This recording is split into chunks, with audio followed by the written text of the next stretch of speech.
Good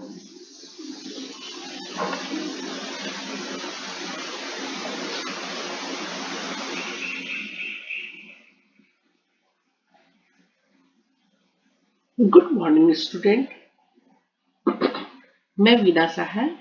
मैंने पिछले lockdown में चैनल तैयार किया था ताकि घर में बैठे बच्चे साइंस की पढ़ाई हिंदी मीडियम से कर सके, है ना। मैंने नए 9th 8th और 10th तीनों के वीडियोस डाले हैं, लेकिन सबसे ज्यादा अभी 9th का है। 9th कंप्लीट करने के बाद मैं 10th कंप्लीट करूंगी, फिर मैं 8th का डालूंगी। ओके, अभी मैं पढ़ा रही हूँ ध्वनि चैप्टर 12 चैप्टर 9th क्लास का। बहुत सारे क्वेश्चन हो चुके हैं। अभी मैं बतला रही हूँ। क्वेश्चन है, पिछले वीडियो में मैंने डाला था 3-4 क्वेश्चन पेज नंबर 186 के, फिर 187 के भी बहुत सारे क्वेश्चन हो चुके हैं। 187 में कुछ मैं हल्का सा बताना चाह रही हूँ। ध्वनि बूम। ध्वनि बूम क्या होता है ना? जब कोई पिंड ध्वनि की चाल से अधिक तेजी से गति करता है, ठीक है, जब कोई पिंड ध्वनि की चाल से अधिक तेजी से गति करता है तो उसे पराध्वनिक चाल से चलता हुआ कहा जाता है। जैसे गोलियां, जेट, वायुयान आदि प्रायः पराध्वनिक चाल से चलते हैं। जब ध्वनि उत्पादक स्रोत ध्वनि की चाल से अधिक तेजी से गति करती है, ध्वनि की चाल से अधिक तेजी से गति करती है, तो वायु में प्रघाती तरंगें उत्पन्न होती है। बहुत तेज वाला तरंगें उत्पन्न होती है। तो इन प्रघाती तरंगों में बहुत अधिक ऊर्जा होती है। जितना तेजी से तरंग उत्पन्न होता है तो उनमें उतनी अधिक ऊर्जा होती है। और इस प्रकार की प्रघाती तरंगों से संबंध वायुदाब में परिवर्तन से एक बहुत तेज और प्रबल ध्वनि उत्पन्न होता है। बहुत आवाज वाला, बहुत लाउडनेस वाला ध्वनि उत्पन्न होता है, जिसको कि ध्वनि बूम कहते हैं। तो पराध्वनिक वायुयान से उत्पन्न इस ध्वनि बूम में इतनी मात्रा में ऊर्जा होती है, इतनी मात्रा में ऊर्जा होती है कि वह खिड़कियों के शीशे को भी तोड़ सकती है। सोचिए, उस ध्वनि ऊर्जा में इतनी ताकत है कि वह किसी खिड़कियों के शीशों को भी तोड़ सकते। आवाज उस ऊर्जा से यहाँ तक कि भवनों को भी क्षति पहुंचा सकती है ना। ये बस जानकारी के लिए मैंने से बतला दे कि ध्वनि बूम क्या है, एक सुना हुआ रहना चाहिए, है ना। आज मैं पढ़ूंगी।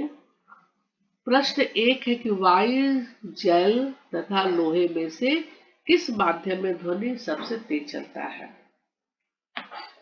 हवा में, या पानी में, या लोहा में, यानी कि ठोस द्रव गैस में से किस माध्यम में ध्वनि सबसे तेज चलती है?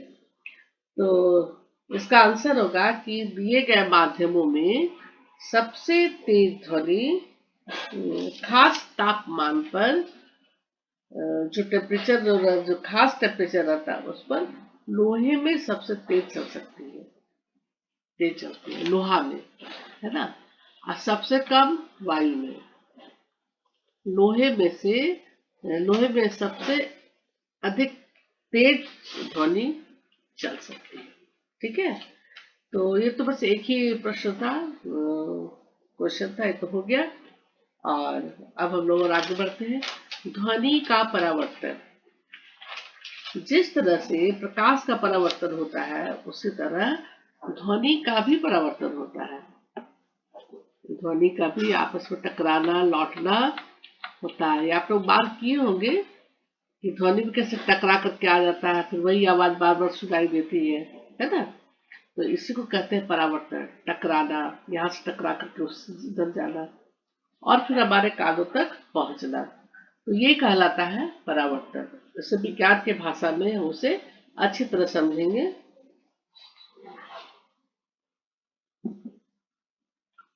किसी ठोस या द्रव से टकराकर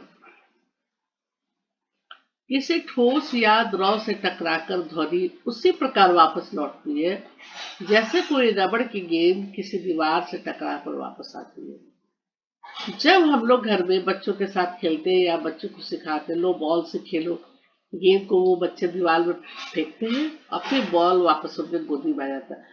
फिर बॉल को दीवार में फेंकते हैं, फिर दीवार से बॉल अपने हाथ में आ जाता है ना। फिर टकरा करके जो बार बार वापस आती है, तो प्रकाश की भांति ध्वनि भी किसी ठोस या द्रव की सतह से परावर्तित होती है ना।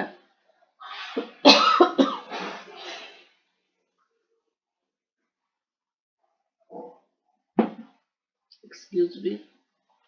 हाँ, तो प्रकाश की भांति ध्वनि भी किसी ठोस या द्रव की सतह से परावर्तित होती है तथा परावर्तन के उन्हीं नियमों का पालन करते हैं। जो हमारे प्रकाश का परावर्तन का नियम है, उन्हीं नियमों का पालन करती है। प्रकाश की भांति ध्वनि भी किसी ठोस या द्रव की सतह से परावर्तित होती है तथा परावर्तन के उन्हीं नियमों का पालन करती है जिसका अध्ययन हम लोग पिछली कक्षा में कर चुके हैं। तो परावर्तन का नियम क्या था? देखिए, परावर्तक सतह पर खींचे गए अभिलंब, जो हमारा प्रकाश में था वही चीज है।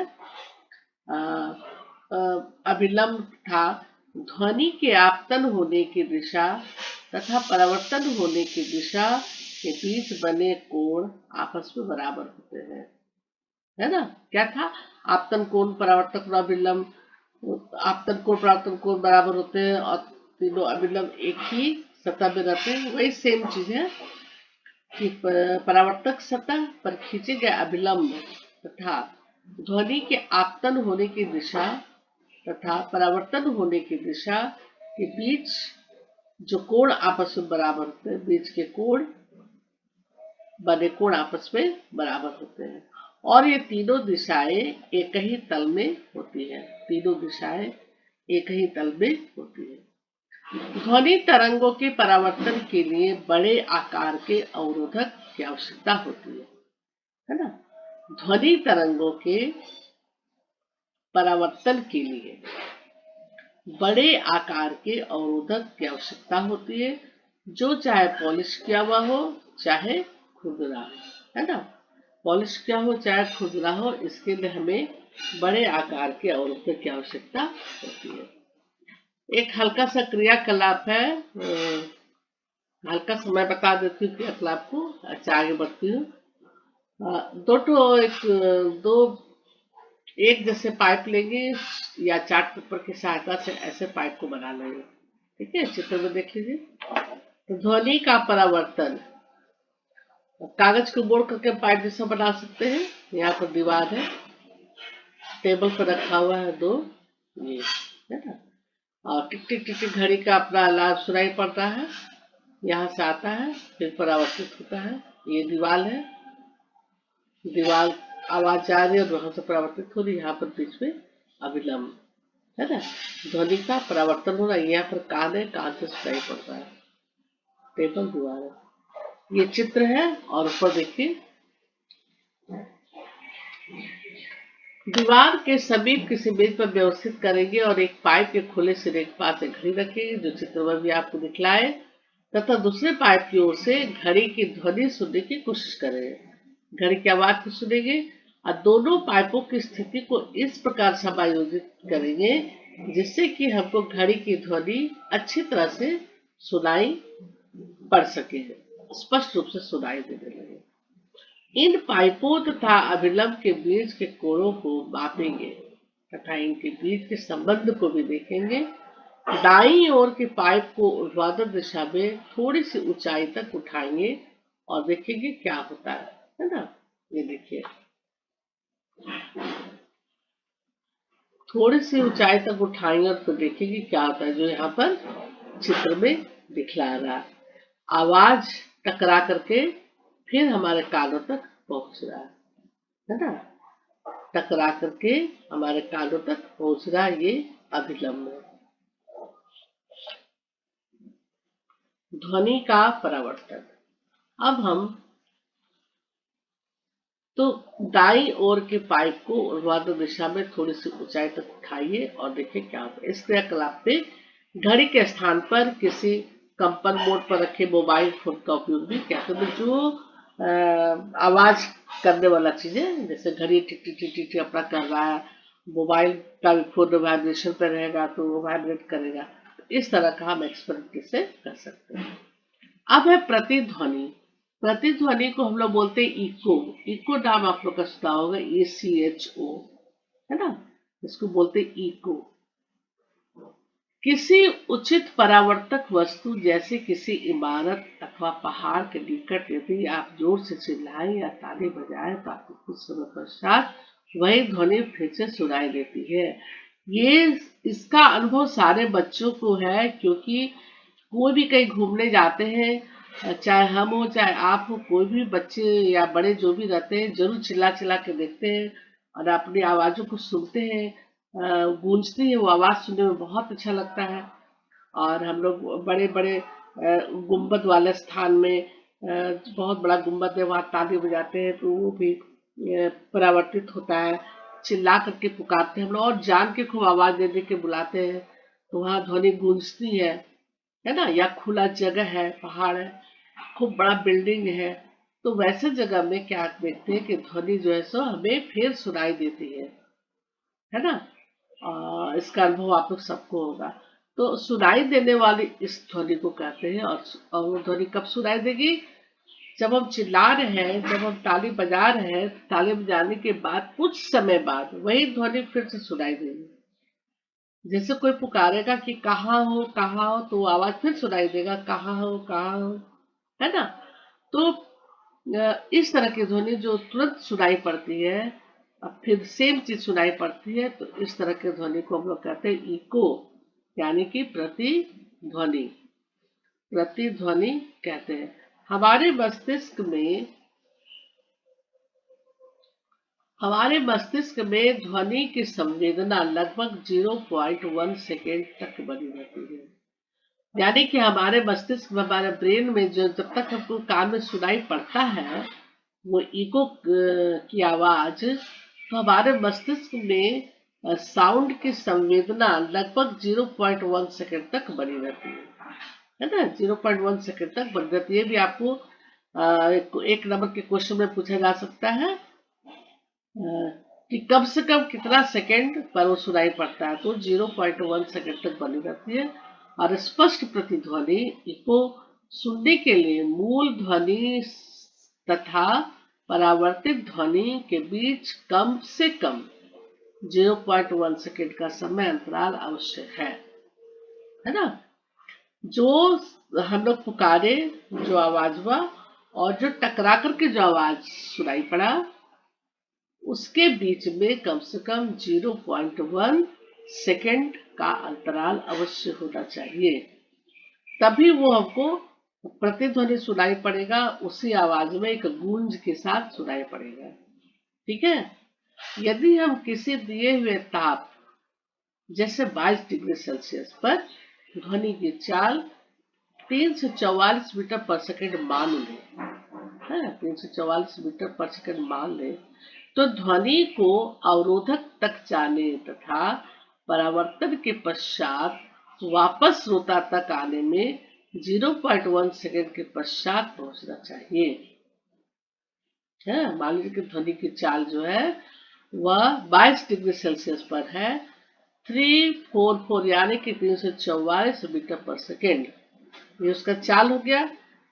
तो मान लें कि ध्वनि को अवरोधक तक जाने तथा परावर्तन के पश्चात वापस श्रोता तक 0.1 सेकेंड के पश्चात पहुंचना चाहिए। तो इसको हम कैसे मानेंगे? एक तो मानेंगे हम लोग कि मूल ध्वनि तथा परावर्तित ध्वनि के बीच कम से कम 0.1 सेकेंड का समय अंतराल अवश्य होना चाहिए।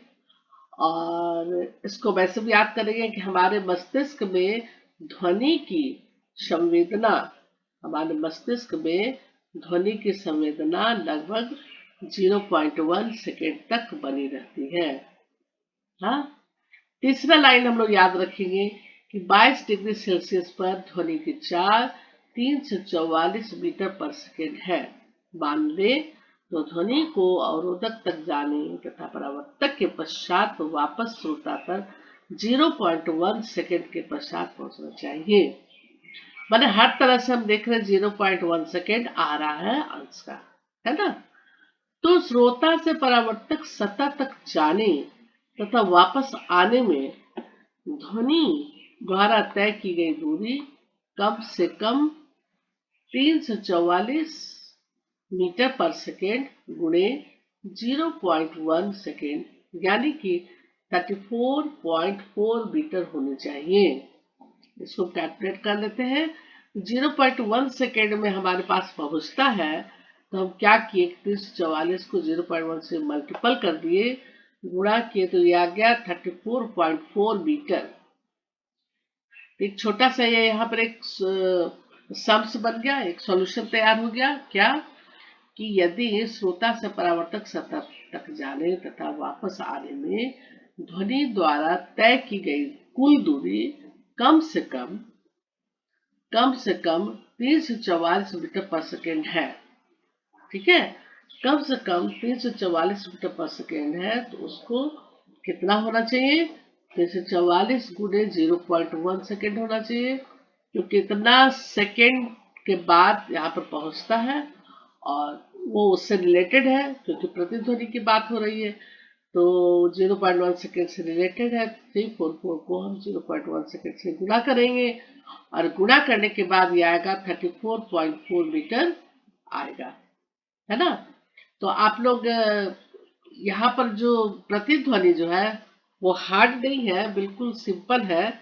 बस खाली समझने का है कि वो कुछ देर के बाद हमें सुनाई पड़ती है तो हम उसको प्रतिध्वनि कहते हैं। लेकिन विज्ञान की भाषा में हमें समय, अंतराल और कितना डिग्री पर कितना होना चाहिए वो चीज हमें पढ़ना है ना। हम लोग तो जानते हैं जो टकरा रहा है, बार बार सुनाई पड़ रहा है, वो इको कहलाता है। लेकिन इसमें हम 344 मीटर पर सेकेंड को हम 0.1 से गुणा करेंगे, 34.4 मीटर होना चाहिए। तो स्पष्ट एकदम क्लियर जो हम लोग इको सुनते हैं, प्रतिध्वनि सुनने के लिए अवरोधक की ध्वनि स्रोत से न्यूनतम दूरी ध्वनि द्वारा तय की गई कुल दूरी की आधी अर्थात 17.2 मीटर अवश्य होनी चाहिए। किसका आधा होना चाहिए, 34.4 मीटर जो यहाँ पर हमने अभी बतलाया कि 34.4 मीटर होना चाहिए, उसी का आधा 17.2 मीटर अवश्य होना चाहिए। कैसे, स्पष्ट ध्वनि को सुनने के लिए अवरोधक की ध्वनि स्रोत से न्यूनतम दूरी, सबसे कम दूरी जो है, कम वाली दूरी ध्वनि द्वारा तय की गई कुल दूरी, है ना, सबसे कम दूरी यानी कि सबसे न्यूनतम दूरी ध्वनि द्वारा तय की गई कुल दूरी की आधी। कुल दूरी किसके बारे में बोला जाए, कुल दूरी इसके बारे में, तय की गई कुल दूरी कम से कम 34.4 मीटर होनी चाहिए। तो ये कुल दूरी जो है 34.4 मीटर, इसकी आधी यानी कि 17.10 मीटर अवश्य होनी चाहिए। किसकी कुल दूरी की आधी, 34.4 मीटर जो है इको का, तो उसको सुनने के लिए कम से कम ध्वनि स्रोत से न्यूनतम दूरी ध्वनि द्वारा तय की गई कुल दूरी की आधी होनी चाहिए। तो 34.5 मीटर का आधा हो गया 17.2, है ना। जस्ट उसको आधा करो तो जाएगा 17.2 मीटर अवश्य होनी चाहिए। यह दूरी वायु के साथ ताप के साथ बदल जाती है। ये जो डिस्टेंस है वह वायु के ताप के साथ बदलती है। क्यों, ताप के साथ ध्वनि के वेग में भी परिवर्तन होता है। ताप के साथ ध्वनि के वेग में भी परिवर्तन होता है, यानी कि ताप यदि बढ़ेगा तो ध्वनि के वेग में भी परिवर्तन होगा।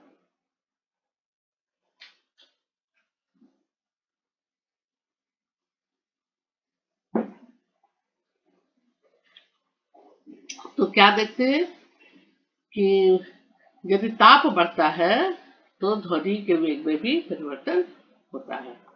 ध्वनि के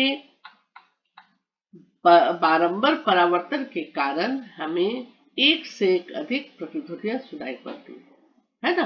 जैसे बार बार टेम्परेचर में परिवर्तन हो रहा है, यदि क्योंकि ताप के साथ ध्वनि के वेग में परिवर्तन होता है, तो ध्वनि के बारंबार यानी कि बार बार परावर्तन के बाद बार बार जो उसका लौटना हो रहा है ध्वनि का, टकरा टकरा के लौटना, तो वो परावर्तन के कारण हमें एक से अधिक प्रतिध्वनियां सुनाई पड़ेगी, क्योंकि वो तो लिमिट है नहीं कि इतना के बाद वो रुक जाएगा, वैसा तो है नहीं।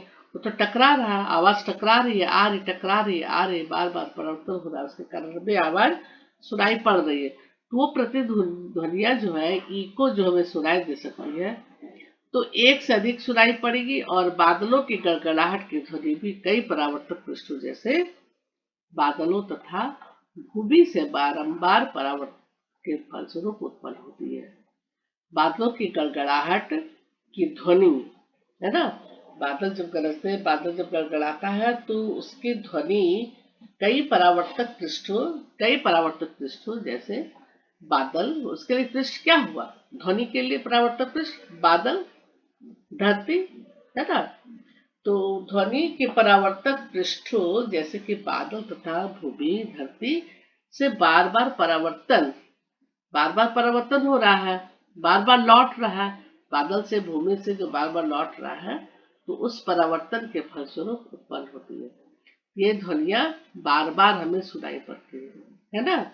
प्रतिध्वनि में बहुत ज्यादा समझने का कुछ नहीं है, और उम्मीद है कि आप लोग को समझ में आ गया होगा। आप प्रतिध्वनि का अनुभव सब लोग अनुभव कीजिए, कोई भी सिनेमा हॉल में, कोई भी मंदिर में, कोई भी मस्जिद में, कोई भी इमारत में, कोई भी बड़ा गुंबद वाला हॉल में, कोई भी पहाड़ में, है ना। इधर सब लोग घूमने जाते ही होंगे, तो जरूर एक बार चिल्ला करके देखते हैं, ताली बजा के देखते हैं, किसी को पुकार के देखते हैं, और चिल्ला चिल्ला के बहुत मजा आता है अपनी आवाज को सुनने में। ठीक है, तो अभी हमारा हो गया यहाँ पर इको। अब है इको के बाद अनुरणन। ये है अनुरण। उम्मीद है कि अनुरण का मीनिंग कठिन है, इसका एकदम एग्जैक्ट मीनिंग तो थोड़ा मुश्किल है, तो इसको हम लोग बोलेंगे गूंजना, है ना, या खूब वाइब्रेट होना, खूब गूंज रहा है आवाज, या प्रतिध्वनि जैसा बार बार सुनाई पड़ रहा है। रिवर्ब्रेशन, रिवर्ब्रेशन एक तरह से कहते हैं। तो इसकी जो है सो क्या बोले, अनुरण उसी को समझिएगा जैसे गूंजना। देर तक जैसे कोई बोल रहा है तो उत्पन्न होने के बाद कुछ देर तक वो आवाज बना रहना, वो साउंड कान तक पहुंचते रहना, और जब तक वो कान तक पहुंचता रहता है, सोचिए कि अनुरण हो रहा है यानी कि गूंज रहा है ना। तो कई लोग प्रोग्राम नाम देते हैं, कहीं ये है गाना म्यूजिक का चल रहा है, कुछ चल रहा है, तो वहाँ इस पर लोग कम करने के लिए क्या करना चाहिए, नहीं करना चाहिए, उसके लिए वो लोग उपाय करते हैं, है ना। तो ये तो अपने बस में तो नहीं है ना कि कंपन करना, गूंजना, हम इसको रोक सकते हैं, ये तो हम रोक नहीं सकते हैं, तो वो तो होगा ही, लेकिन उसके बाद हम उसको रोकते हैं। वो तो प्राकृतिक है, वो तो होगा ही, लेकिन अब हम लोग उसको बाद में उसको कम करते हैं। जैसे सिनेमा हॉल है, कोई स्टूडियो है ना, वहाँ किसी तरह का कुछ प्रोग्राम है, तो हम लोग उस हिसाब से इसके गूंजना को, इसके प्रतिध्वनि को, इसके वाइब्रेशन को, है ना, रिवर्बरेशन को हम कम कर सकते हैं। ठीक है, तो इसी के बारे में अभी मैं थोड़ा सा अनुरण बतलाऊंगी कि किसी बड़े हॉल में उत्पन्न होने वाले ध्वनि दीवारों से बारंबार परावर्तन के कारण काफी समय तक बनी रहती है ना। आप सिनेमा हॉल में देखिए, या खूब बड़ा सा हॉल जहाँ भाषण चल रहा है, वहां भी ये चीज देखने को मिलता है, तो काफी समय तक बनी रहती है, वो आवाज गूंजते रहेगी, है ना। तो जब तक कि वह इतनी कम ना हो जाए कि हमारे कान तक सुनाई न पड़े, तब तक वो गूंजते रहती है।